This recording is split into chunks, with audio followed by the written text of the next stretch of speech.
Hello, everyone, and welcome to this week's live. Now, last week, I'm building on last week, we were talking about promotion and being the best kept secret no longer. How there's the need to think about and reverse engineer. You have your launch date, whether that be for your book or whether that be for a program, and reverse engineer your strategy for marketing. How are you going to get in front of your ideal audience, your ideal readership, to tell them about this new book, this new exciting way of interacting with you? Well, this is where, as I said last week, you've really got to think about things strategically. Are there podcasts that your ideal audience likes to listen to? Get on those shows. Apply to be on those shows. Now, when you apply, and if you don't know where to start, let me know and we can go from there. And also think about the factors I think I mentioned last week about the time delay. Very rarely will a podcast be recorded and go out the same week. You may have a couple of ones that are literally live. They stream straight out. But those aren't that common.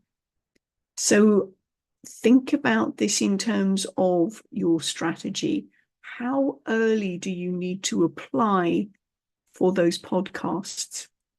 I recorded one a couple of weeks ago, which won't be, and this is August, won't be going out until October. So that's the kind of lag, time delay that you need to factor in. When you apply, how do you describe yourself? Or when somebody's talking to you for the first time, say on a networking meeting, how do you describe yourself? Are you an author? Are you a coach? Are you a speaker? And what does that single word convey? The thing is, we all have our own individual views of the world. We've all got our own pictures in our head of what an author is, what a coach is, what a speaker is. Now, if you've been in a situation where your last experience with one of those was not particularly helpful, maybe take a different example here. Say if you're at a networking meeting and there's a plumber there and you meet a plumber and they say, "I'm a plumber." What was your last experience of a plumber? Expensive call-out charge? Didn't clean up after themselves?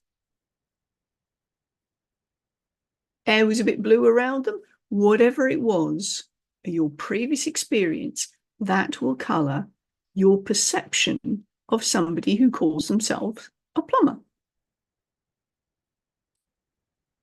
If, however, as I've said to plumbers in the past, you describe yourself as, "I make your life flow," they go, "What?" Because people are expecting a label as an answer.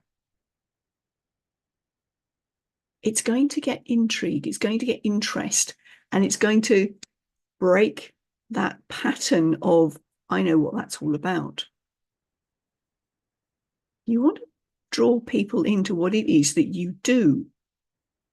Well, the same goes for you as a speaker, author, coach.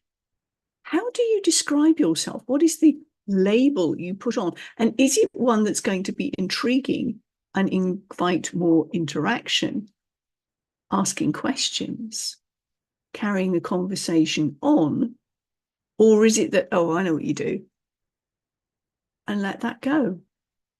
The preconceived ideas have come in thick and fast, and you don't get beyond that. Let me give you an example. When somebody asks me, "What do you do?"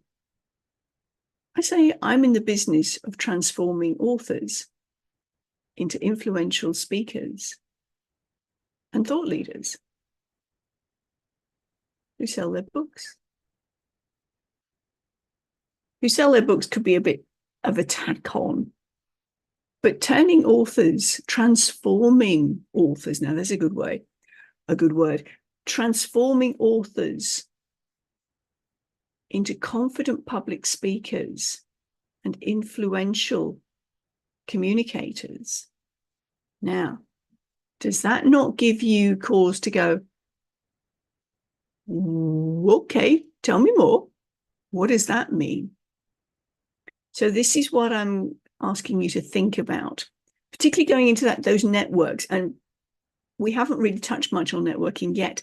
So where is your audience? Where do you find your audience? And are there people who know your audience that you can connect with, that you can network with? And those are the people that you're going to do this sort of introduction to. What is it, your business? What is it your business is about?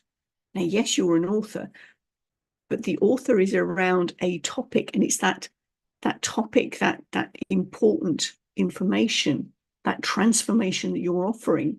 That is what you want to get across. So I'm going to invite you to take a step back this week. Consider what it is that you do. What is the transformation that you offer? How are you going to language that? How are you going to describe that in a way that's going to be far more intriguing and invite that continued conversation than I'm an author, I'm a coach, I'm a speaker? Give that some thought this week. It's back to the strategy. The invitation this week is to consider, how are you going to interrupt the other person's pattern of thinking? Do you remember I said we've all got our own ideas as to what these labels mean in our heads? Your idea, I can pretty much guarantee, will not be the same as the idea in the head of the person you're speaking to. So invite that interaction, invite that, tell me more. How are you going to language that? If you need some support on that, DM me below and we can jump on a call. So how are you labeling yourself? That's what I'm going to give you this week. Let me know how you go. For now, bye from me.